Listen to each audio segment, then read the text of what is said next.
Hello दोस्तों, आपका स्वागत है हमारे चैनल द स्टोरी नॉलेज में। आज हम आपके लिए लेकर आए हैं एंजेला डकवर्थ की बुक ग्रिट की समरी। क्या आप भी उन लोगों में से एक हैं जो काम को बीच में ही छोड़ देते हैं? क्या आप अपने अंतिम लक्ष्य से भटकते रहते हैं? क्या आपका मोटिवेशन लेवल बार बार बदलता है और इसके कारण आप अपने लक्ष्य को हासिल नहीं कर पाते? अगर इन सभी सवालों के जवाब हाँ हैं, तो ये वीडियो आपके बहुत काम आने वाली है। धैर्य का मतलब है लगातार किसी काम को करते रहने की हिम्मत। जितने भी अचीवर्स होते हैं, उनमें बहुत अधिक ग्रिट होता है। वे कभी भी संतुष्ट नहीं होते और लगातार अपने काम को परफेक्ट करते रहते हैं। वे जिंदगी में हर हाल में अपने लक्ष्य को हासिल करना चाहते हैं और इसके कारण उनमें दर्द, पीड़ा, असफलता और हताशा को जीत की अविश्वसनीय शक्तियां और ताकत होती है। ये पैशन और डटे रहने का एक कॉम्बिनेशन है। लेखक इस बात पर चर्चा करती है कि कैसे कोशिश को अक्सर इग्नोर किया जाता है और टैलेंट की तुलना में कम आंका जाता है, जबकि असल में जिंदगी में जो महत्वपूर्ण है वो है कोशिश करना। अब समय है इस बुक के 7 सबसे महत्वपूर्ण चैप्टर्स को डिटेल में समझने का। तो चलिए फिर शुरू करते हैं। ग्रिट क्या है? लेखक ग्रिट के कॉन्सेप्ट को डटे रहने के टर्म्स में एक्सप्लेन करती है। वो मानती है कि सिर्फ आपका डटे रहना ही आपको बड़ी अचीवमेंट की ओर ले जाएगा। कोई इंसान जो हायर अचीवर है, वो नहीं जानते कि वो अपने गोल तक पहुंचेंगे या नहीं, वो बस ज्यादा कोशिश करते रहते हैं। वो लोग आत्म संतुष्टि के विपरीत होते हैं, हमेशा असंतुष्ट। लेकिन एक अजीब तरह से संतुष्ट होना और लगातार ज्यादा को चेस करना ही उनके लिए संतोषजनक भी होता है। कोई जिसके पास सच्ची ग्रिट है, वो दर्द और फ्रस्ट्रेशन से भी आगे बढ़ जाते हैं। उनके लिए हार मान लेने का कोई ऑप्शन नहीं होता। जुनून और दृढ़ता का एक संयोजन उच्च उपलब्धि हासिल करने वालों को विशेष बनाता है। हाई अचीवर्स में ग्रिट होती है। सोसाइटी टैलेंट पर बहुत जोर देती है, जो कि एक नेचुरल एबिलिटी है। टैलेंट को हमेशा एक हीरो की तरह देखा जाता है और ये कि टैलेंट से ही अच्छे रिजल्ट आते हैं। प्रयास का क्या फिर? जब बात रिजल्ट की आती है, क्या प्रयास भी उतने ही महत्वपूर्ण नहीं है? अगर आप कोशिश ही नहीं करेंगे तो आप कहीं पहुंचेंगे ही नहीं। ऐसा लगता है जब कोई भी कुछ ऐसा हासिल कर लेता है जिसके बारे में लिखा जा सके, हम निष्कर्ष पर पहुंचने की जल्दी करते हैं कि वो व्यक्ति असाधारण प्रतिभावान है। अगर हम टैलेंट पर ज्यादा ध्यान देते हैं, हम बाकी सब चीजों को कम करके आंकते हैं। हम टैलेंट पर जोर देते हैं, उनके कई कारणों में से एक ये है कि हम ये मानना चाहते हैं कि हाई अचीवर्स फिजिकली कुछ ऐसा कर रहे हैं जो हम नहीं कर सकते।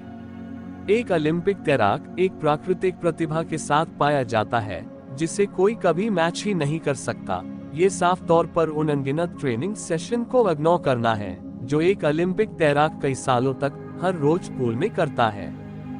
हम प्रेफर करते हैं कि हम खुद मामूली महसूस न करें और हाई अचीवर्स को एक रहस्य के साथ जोड़ दें। ये विचार कि लोगों के पास कुछ जादुई कौशल है, ये इस विचार से ज्यादा आकर्षक लगता है कि हम खुद औसत हैं और प्रयास नहीं डाल रहे हैं। इस मैजिकल स्किल के होने का मतलब ये समझ लिया जाता है कि हम उनकी लीग में नहीं खेल सकते, इससे उनकी तुलना का कोई कारण नहीं बनता।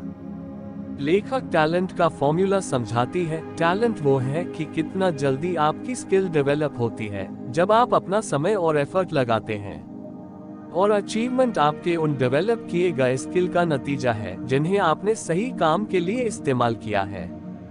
हमें अवसरों को भी एक योगदान कारक के रूप में अनदेखा नहीं करना चाहिए। उदाहरण के लिए, एक समर्पित कोच या शिक्षक होना और अभ्यास करने का अवसर मिलना भी आपके लिए फायदेमंद ही होगा। और कुछ मामलों में ये अवसर किसी भी चीज से ज्यादा महत्वपूर्ण होती है। लेखक व्याख्या करता है कि उनके सूत्र और सिद्धांत में बाहरी कारक शामिल नहीं है, जैसे कि किस्मत। वो सिर्फ अचीवमेंट की साइकोलॉजी पर फोकस कर रही है, और चाहे ये आपको पूरी पिक्चर ना दे पाए, ये जरूरी है कि इस पर भी ध्यान दिया जाए। टैलेंट, कितना जल्दी हम स्किल्स को इम्प्रूव करते हैं, ये बिल्कुल मैटर करता है। लेकिन कोशिश का फैक्टर है कि कैलकुलेशन में 2 बार काउंट होता है, ना कि 1 बार। एफर्ट से स्किल बिल्ड होती है। उसी वक्त प्रयास कौशल को उत्पादक भी बनाता है। प्रतिभा या प्रयास के सिद्धांतों को समझने के लिए व्यायाम और फिटनेस एक उपयोगी उदाहरण है। लोग एक्सरसाइज के उपकरण खरीद लेते हैं, जैसे ट्रेडमिल, वेट्स या नए रनिंग शूज। ये खरीद बहुत अच्छे इरादे से की गई होती है, लेकिन रिसर्च ये बताती है कि 40% लोग जितना उन्हें पहले सोचा था उससे अपनी खरीद का बहुत कम इस्तेमाल कर पाते हैं। फिटनेस निर्भर करती है कि हम कितना ज्यादा वर्कआउट करते हैं, लेकिन कई बार ये एक मुद्दा नहीं रहता है। तकलीफ ये है कि हम वर्कआउट बिल्कुल छोड़ देते हैं। जैसा कि कोई भी कोच या एथलीट आपको बताएगा, लंबे समय तक किए गए लगातार प्रयास सब कुछ है। कितने बार लोग शुरू करते हैं और वो पूरी तरह से हार मान लेते हैं। कितनी ही ट्रेडमिल बेसमेंट में पड़ी धूल खा रही है। छोड़ना आसान है और ज्यादा लोग प्रोसेस की शुरुआत में ही छोड़ देते हैं। एक इंसान जो सच में ग्रिटी है, वो एक दिन में अपना सारा प्रयास लगा देगा, लेकिन ये महत्वपूर्ण हिस्सा नहीं है। ग्रिटी होने में महत्वपूर्ण घटक ये है कि हर रोज सुबह उठना और लगातार अपना अधिकतम प्रयास देते रहना, बिना किसी बहाने के। एक इंसान जो दुगुना टैलेंटेड है लेकिन हर्ड वर्क आधा ही करता है, वो दूसरे इंसान की तुलना में वही स्किल के लेवल पर पहुंच तो सकता है, लेकिन समय के साथ वो बहुत कम प्रोडक्टिव हो जाएगा। जो कोई मेहनत करता है वो लगातार स्किल इंप्रूव करता रहेगा और इसके साथ ही अपने स्किल्स का इस्तेमाल भी करेगा, इसे रोज प्रैक्टिस करेगा। अगर एक मेहनत करने वाला एक नेचुरल स्किल वाले से ज्यादा मेहनत करता है, वो आखिरकार अपने क्षेत्र में ऊंचे स्टैंडर्ड पर पहुंच जाएगा। और ऐसा उनके प्रयास के कारण है, वो कभी नहीं रुकते। प्रतिभा वर्सेस कौशल। टैलेंट का मतलब स्किल नहीं है, हालांकि कई लोग मानते हैं कि ये दोनों वही हैं। टैलेंट एक नेचुरल एबिलिटी है, जबकि स्किल आती है कई घंटे प्रैक्टिस करने और किसी स्किल को डेवलप करने से। स्किल पर लगाया गया समय टैलेंट पर लगाए गए समय से बहुत ज्यादा काम साबित होता है। हालांकि ये एहसास होना जरूरी है, स्किल का मतलब अचीवमेंट नहीं है। बिना प्रयास के स्किल का कोई मतलब नहीं रह जाता। ये कुछ ऐसा हो जाता है जिसे आप करते ही नहीं है, आप में पोटेंशियल हो। एफर्ट के साथ टैलेंट स्किल बन जाता है और इसी के साथ एफर्ट स्किल को प्रोडक्टिव बनाते हैं। लक्ष्य गोल के अंदर एक हायरार्की है। अगर आप अपने गोल हायरार्की के बिल्कुल निचले लेवल पर देखते हैं, आप देखेंगे अपनी टू डू की शॉर्ट टर्म लिस्ट, चीजें जो आप एक दिन में अचीव करना चाहते हैं, अक्सर छोटे टास्क। आपके लक्ष्य हायरार्की का निचला स्तर आपको बड़े लक्ष्य की तरफ ले जाने का काम करता है। जितना आप अपने गोल हायरार्की में ऊपर जाते हैं, उतने ही गोल अपने आप पूरे होते जाते हैं। जब भी आप अपनी हायरार्की को विजुअलाइज कर रहे हैं, तो अपने हाई एंड गोल्स को एक कंपास की तरह इस्तेमाल करें। ये आपके लोअर गोल्स को अपने डेस्टिनेशन पर ले जाने में मदद करेगा। धैर्य का एक घटक ये है कि एक लंबा समय के लिए एक शीर्ष स्तर का लक्ष्य होना। ये लक्ष्य आपकी लाइफ के लिए इतना क्रिटिकल हो जाता है कि ये वो सभी चीजें कंट्रोल करता है जो आप अपने जीवन में करते हैं। एक ग्रिटी इंसान वो है जिसका एक टॉप लेवल गोल हो और उसके अलावा के सभी गोल हमें बड़े गोल से जुड़े हों। वो सभी इस तरह से डिजाइन हो कि आपको फाइनल डेस्टिनेशन तक पहुंचा सके। बिना धैर्य वाले इंसान के पास बहुत से गोल होते हैं जिनके आपस में कोई क्लियर कनेक्शन भी नहीं होता। इसीलिए अपने टॉप लेवल गोल डिसाइड करें और उन्हें बहुत से छोटे लेवल के गोल में बात करें। जैसे जैसे आप छोटे लेवल के गोल हासिल करेंगे, आप टॉप लेवल गोल के पास पहुंचेंगे। क्या आप ग्रिट के साथ पैदा हुए हैं? एक सवाल जिस पर आप सभी को शायद हैरानी होती होगी कि क्या हम सभी ग्रिट के साथ पैदा होते हैं?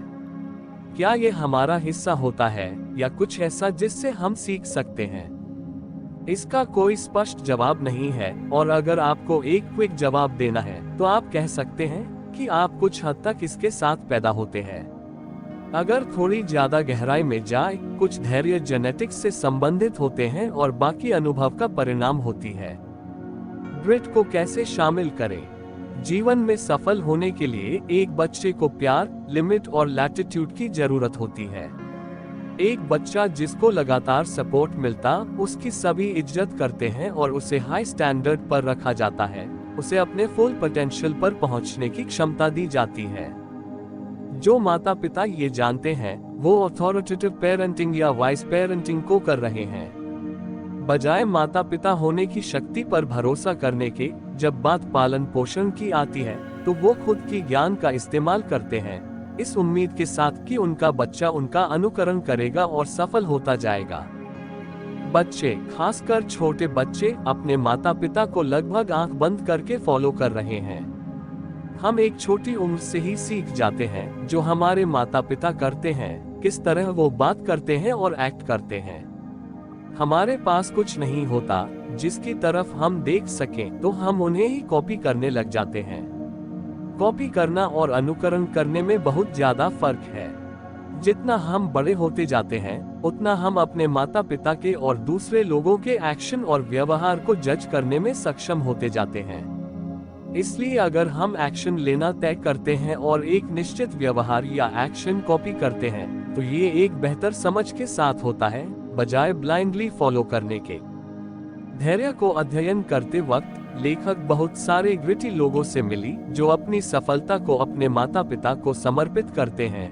वो उन्हें एक रोल मॉडल की तरह देखते हैं और उन्हें गहराई से प्रशंसा करते हैं। और ज्यादा मामले में उनके जुनून और रुचियां उनके माता पिता के साथ अलाइन होते हैं। ग्रिटी लोग सीधा अपने माता पिता को कॉपी नहीं करने लग जाते, बजाय इसके वो उनके काम का और उनका अनुकरण करते हैं। चाहे आपके पेरेंट्स सपोर्टिव हो सकते हैं, अथॉरिटेटिव और बुद्धिमान हो सकते हैं, लेकिन वो खुद भी हो सकता है कि ग्रिटी ना हो।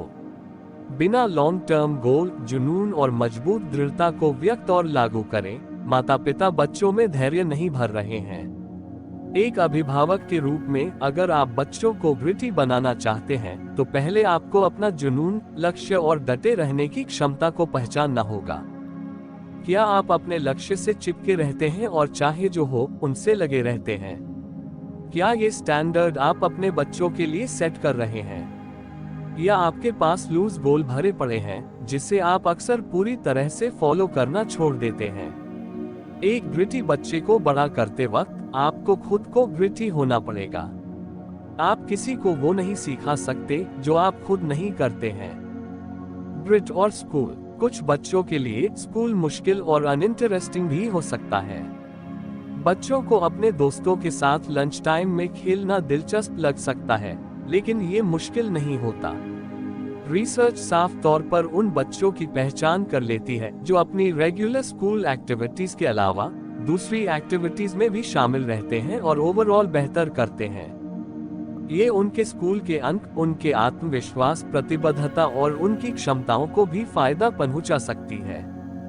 बच्चे अपने स्पोर्ट्स और एक्टिविटीज के बीच अदल बदल कर सकते हैं, लेकिन एक आर्ट को मास्टर करने के लिए उस आर्ट के लिए कई सालों की डेडिकेशन लगती है, कई घंटों की प्रैक्टिस लगती है और इसी पर रिजल्ट फायदेमंद होते हैं। अगर आप ऐसे माता पिता हैं जो बच्चों को ग्रिटी बनाना चाहते हैं, तो ऑथर हाथिंग्स रूल को इम्प्लीमेंट करना रेकमेंड करती है। ये किसी स्पेसिफिक समय के लिए अपना 100% कमिटमेंट देने और अपना सब कुछ देने के बारे में है। परिवार के हर सदस्य, माता पिता सहित हर एक के पास करने के लिए एक मुश्किल चीज होनी चाहिए। हार मान लेना एक ऑप्शन होता है। जब बात मुश्किल चीज को सिलेक्ट करने की आती है, तो ये महत्वपूर्ण है कि बच्चा अपनी ये चीज खुद सिलेक्ट करे। छोटे बच्चों के लिए एक सीजन या एक साल एक जरूरी कमिटमेंट लेंथ हो सकती है, लेकिन जैसे बच्चा हाई स्कूल में पहुंचता है, तो ये कम से कम 2 ईयर रूल होना चाहिए। खुद ही से आप अंदर से अपनी ग्रिट को कल्टिवेट कर सकते हैं। आप इंटरेस्ट कल्टिवेट कर सकते हैं, दैनिक अभ्यास की आदत विकसित कर सकते हैं और एक पर्पस पर काम कर सकते हैं। धैर्य और संस्कृति। जिस संस्कृति में हम रहते हैं और जिसके साथ हम खुद को जोड़ते हैं, वो हमारे होने के सभी पहलुओं को पावरफुल शेप देता है। संस्कृति को ऐसे लोगों के समूह से परिभाषित किया जाता है जो समान मूल्य और मानदंड साझा करते हैं, और इस परिभाषा पर आधारित ये साफ हो जाता है कि अगर ज्यादा से ज्यादा ग्रिटी होना चाहते हैं, तो आपको एक ग्रिटी कल्चर तलाशने की जरूरत है। खुद को ऐसे लोगों से घेरे रखना जो खुद ग्रिटी है, आपको लंबे समय में फायदा ही देगा। एक सही कल्चर या ग्रुप का हिस्सा होना आपकी खुद की पर्सनल ग्रोथ के लिए बहुत ज्यादा जरूरी है। लोग जो आपके आसपास होते हैं, उनका आपके एज ए पर्सन होने पर, आपकी पहचान बनाने पर बड़ा प्रभाव हो सकता है। ग्रुप का कल्चर आपका खुद का कल्चर हो जाता है और आप उसके एक अभिन्न अंग हो जाते हैं। ग्रिटी होने का मतलब है 7 बार गिरना है और 8वीं बार फिर से उठ खड़े होना है। हार मान लेना आसान है। एक इंसान जो सच में ग्रिटी है, वो एक दिन में अपना पूरा प्रयास डालेगा, लेकिन ये महत्वपूर्ण हिस्सा नहीं है। ग्रिटी होने में महत्वपूर्ण घटक है हर रोज उठकर बिना किसी बहाने के अपना अधिकतम एफर्ट डालना।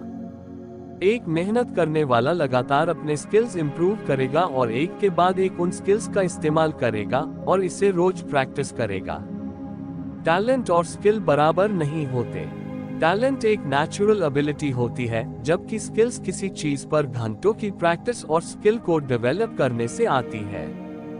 स्किल पर लगा हुआ समय टैलेंट पर लगाए हुए समय की तुलना में बहुत भारी होता है। एक ग्रिटी इंसान के 4 लक्षण ये होते हैं: जुनून, अभ्यास करने की क्षमता, उद्देश्य और आशा। धैर्य होने का एक घटक है बहुत लंबे समय तक एक टॉप लेवल गोल का होना। ये लक्ष्य आपके जीवन के लिए बहुत जरूरी है और ये जीवन की दूसरी चीजें भी कंट्रोल करने लग जाता है। तो दोस्तों, हमने इस वीडियो में ग्रिट बुक के बारे में जाना है।